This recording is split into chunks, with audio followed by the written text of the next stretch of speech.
हम सफ़र अच्छा हो तो मुश्किल से मुश्किल ज़िंदगी भी खूबसूरत हो जाती है। अस्सलाम वालेकुम।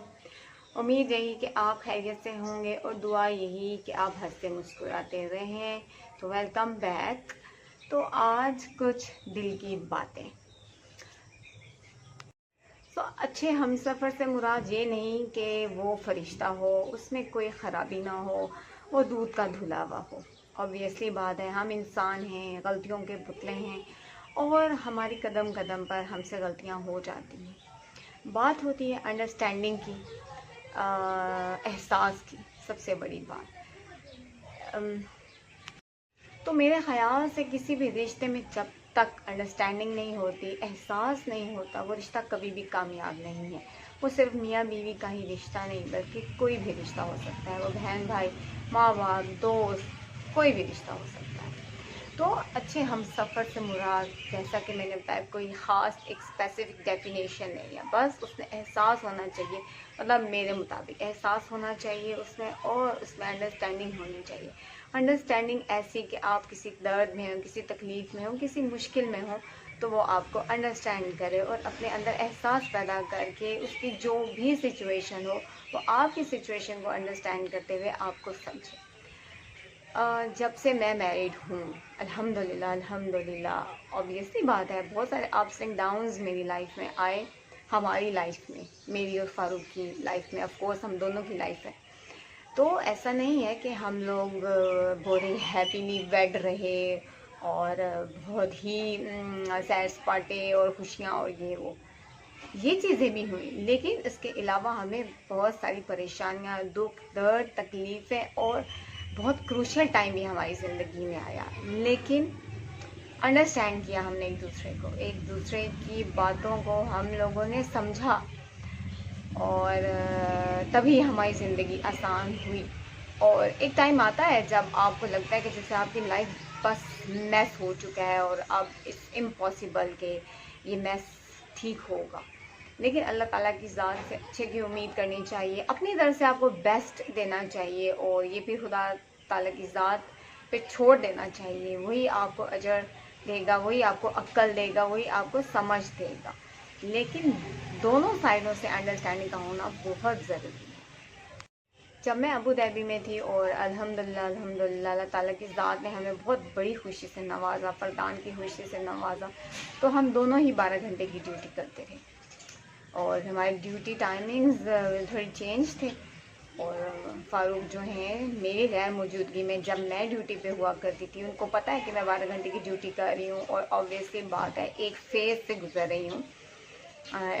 तो वो अपनी ड्यूटी 12 घंटे की फ़िनिश करने के बाद घर का कोई भी काम होना उन्होंने कर देना। ऐसा नहीं है कि उन्होंने मेरा इंतज़ार करना कि वो आएगी, कपड़े धोएगी, बर्तन धोएगी, खुद ही खाना बना के, जो उन्होंने कुछ खाना होना खुद ही खाना वाना बना के उन्होंने बर्तन धो लेना, किचन साफ़ कर देना, इवन तो कपड़े धो देना। बात मैं कर रही हूँ अंडरस्टैंडिंग और एहसास की, क्योंकि मेरे पार्टनर को मेरा एहसास था कि मैं इस कंडीशन में होकर भी जॉब कर रही हूँ और मैं किस मुश्किल से, किस अज़ियत से, किस तकलीफ़ से गुज़र रही हूँ, वो अंडरस्टैंड करते थे। इसलिए उस अंडरस्टैंडिंग को उन्होंने किस तरह से यूज़ किया। ऑब्वियस बात, जब मैं घर आती 12 घंटे की ड्यूटी करके, तो घर साफ़ सुथरा होता, कोई भी काम पेंडिंग ना होता, कोई भी काम मुझ पे करने जोगा ना रहता, वो सारा काम डन कर चुके होते। तो ये बात होती है अंडरस्टैंडिंग की, ये बात होती है एहसास की। मियाँ बीवी का जो रिश्ता है वो वाहिद रिश्ता है जो आखिर तक, आखिरी दम तक एक साथ चलता है। बाकी सब रिश्ते आपका साथ छोड़ सकते हैं, मोस्टली इन केसेस, लेकिन मुखलिस मियाँ बीवी कभी भी एक दूसरे का साथ नहीं छोड़ते। कुछ भी हो जाए, कोई हालात हों, कोई भी आपके मसले मसाइल हों, एक दूसरे के साथ स्टिक हो जाएं, एक दूसरे का साथ दें। मुश्किलात जो होती हैं वो वक्ती होती हैं, पायदार नहीं होती, लॉन्ग लास्टिंग नहीं होती। बस एक दूसरे का साथ दें ताकि ज़िंदगी अच्छी हो, अच्छी गुजर सके, ना सिर्फ आपके लिए बल्कि आपके पार्टनर के लिए। और बस जब एक को गुस्सा आए तो दूसरा चुप हो जाए, जब दूसरे को गुस्सा आए तो पहला चुप हो जाए। फारूक का एक असूल मुझे बहुत अच्छा लगता है पहले तो मैंने बहुत जल्दी एक्सेप्ट इस चीज़ को नहीं किया, समझ नहीं किया। ऑब्वियसली बात है, with the passage of time आपको अंडरस्टैंडिंग होती है कि कहाँ आप गलत थे, कहाँ आप गलत ठीक थे। तो फारूक का बनाया हुआ बड़ा ज़बरदस्त असूल है कि सॉरी कर दो। कोई भी कोई भी मसला हो ना, यानी कि अगर आपने कुछ बात बुरी कर दी तो फ़ौरन सॉरी बोल दो, तो सारी लड़ाई ख़त्म हो जाएगी। तो अब ऐसा ही होता है, कोई भी छोटी सी बात हो, ऑब्वियसली बात है अब हम इतने दूर हैं आपस में, मैं नहीं चाहती उनको कोई स्ट्रेस देना, तो कोई भी ऐसी छोटी मोटी चिट चैट हो जाए तो हाँ फ़ौरन सॉरी कर लेते हैं। और फारूक तो without any hesitation he is always ready to say sorry. बड़ी अच्छी उनकी ये बात है, तो ये बड़ा अच्छा उनका असूल है। तो आप भी अपने रिश्ते में ये असूल अपनाएं। कोई भी किसी की भी गलती हो, बगैर अपनी ईगो को हर्ट किए कि मेरी ईगो हर्ट होगी, फ़ौरन सॉरी कर दें, तभी आपका रिश्ता अच्छे से चल सकता है।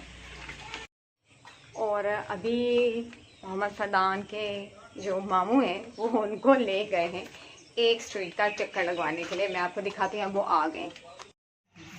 तो आज मोहम्मद फरदान, मोहम्मद हाशिर और मोहम्मद हसीब गए थे अपने मामू जान के साथ। किधर गए हुए थे? खार। अच्छा,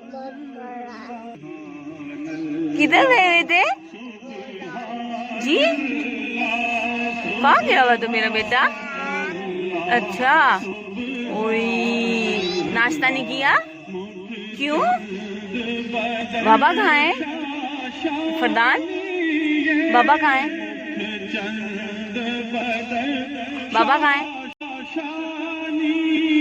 नहीं पता? कितनी करूं, मोंगी जो नहीं बेटियां।